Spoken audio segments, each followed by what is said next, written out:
एक त्रिभुज की सबसे बड़ी भुजा सबसे छोटी भुजा की 3 गुनी है। ठीक है, चलो एक त्रिभुज बना लेते हैं जिससे कि आपको एक एक लाइन समझ में आती रहे। तो ये हमारा त्रिभुज हो गया है। ठीक है, और इसमें जो है छोटी भुजा को हम क्या मान लेते हैं बेटा, ये मान लो छोटी भुजा है आपकी, जिसको मान लिया x। और बड़ी भुजा तो आपको पता है कर्ण होता है, कर्ण यानी कि आधार के सामने वाला। तो ये कितनी है, 3 गुना है, तो इसको 3x कर दिया। आगे पढ़ते हैं। तथा त्रिभुज की तीसरी भुजा यानी कि हमारा लंब बचा है, सबसे बड़ी भुजा से 2 सेंटीमीटर कम है। तो वो कितना है बेटा, सबसे बड़ी भुजा कितनी है, 3x है, उसमें से कितना घटाना है, हमें 2 घटाना है। ठीक है, आगे पढ़ते हैं।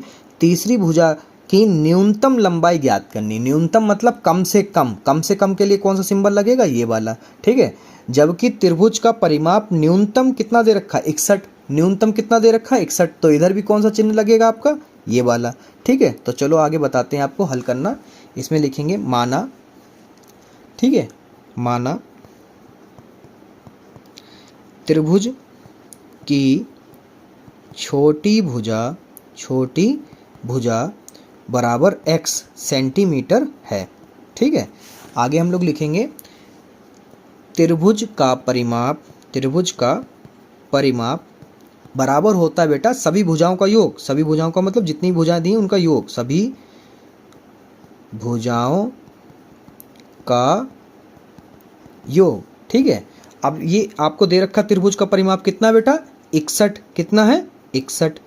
और क्या है, 61 जो है उधर ऐसा चिन्ह लगा दो। ठीक है, आप कहोगे सर आपने अभी ऐसा बताया तो अब इधर ऐसा लगा दिया। तो बेटा ये उल्टा है ना, तो इधर ऐसा लगे, क्योंकि 61 की तरफ क्या है, नोक रहनी चाहिए। किधर रहनी चाहिए, 61 की तरफ नोक रहनी चाहिए। ठीक है, तो सभी भुजाओं, पहली भुजा हमारी क्या है, x है, दूसरी भुजा 3x है, और तीसरी भुजा क्या है, वो है 3x माइनस का 2।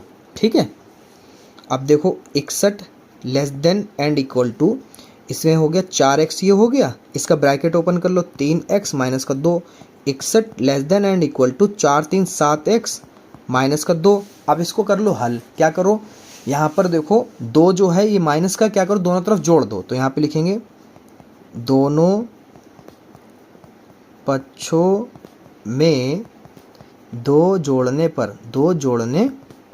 पर। ठीक है, तो 61 less than and equal to 7x minus 2। तो 2 जोड़ना है तो 2 इधर जोड़ दिया और इधर जोड़ दिया, एक तो कट गया।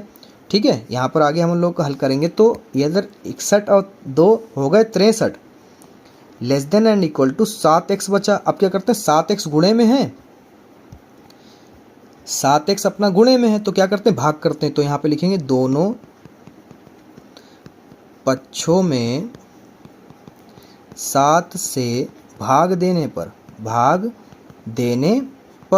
तो ये हो गया 63/7 less than and equal to 7x/7। तो कट कर लो, ये 7 से 7 कटेगा, 7 एकम 7, 7 नेम 63।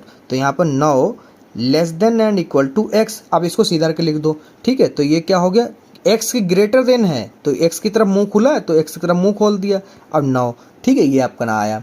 अब यहाँ पे लिखेंगे प्राप्त तीसरी, पहले यहाँ पे लिख लेते हैं छोटी भुजा। तो यहाँ पर हम लोग लिखेंगे छोटी भुजा, उसने साफ साफ कह रखा था, क्या कह रखा था कि न्यूनतम लंबाई होगी। न्यूनतम लंबाई का यहाँ पे लिखेंगे छोटी भुजा की न्यूनतम लंबाई तो दे रखी थी, मगर कितनी प्राप्त हुई हमें, न्यूनतम लंबाई कितनी प्राप्त हुई बेटा, 9 सेंटीमीटर। कितनी हुई, 9 सेंटीमीटर होनी चाहिए। अब चाहिए क्यों लिखें, क्योंकि ये ऐसर के चिन्ह लगा है। ठीक है, इसका मतलब तो या तो फिर बड़ा है x का मान 9 से, या फिर 9 के बराबर है, तो इसलिए होनी। लिखेंगे तीसरी भुजा, तो यहाँ पे लिखेंगे तीसरी भुजा बराबर कितना था, बड़ी भुजा से 2 सेंटीमीटर कम। तो 3 गुणे हमने मान लिया 9 छोटी भुजा। ठीक है, तो 9 ही लेके चलते हैं, क्योंकि बराबर भी का भी तो एक सिंबल होता है यहाँ पर। तो यहाँ पर हो गया 3 नेम 27 माइनस 2 कितना आ गया बेटा, ये हो गया 25। तो 25 सेंटीमीटर होना चाहिए। ओके, अब इस प्रश्नावली का अंतिम सवाल है 26। ठीक है, तो इस क्वेश्चन नंबर 26 का अगर आपको हल चाहिए तो आप लोग मुझे कमेंट करें कि सर क्वेश्चन नंबर 26 को भी सॉल्व कर दीजिए, तो हम आपके लिए इसका वीडियो अलग से बना देंगे, क्योंकि वीडियो बहुत लंबी हो चुकी है। ठीक है बेटा, कमेंट करोगे तो इसका सॉल्यूशन आप तक बहुत जल्द पहुंच जाएगा।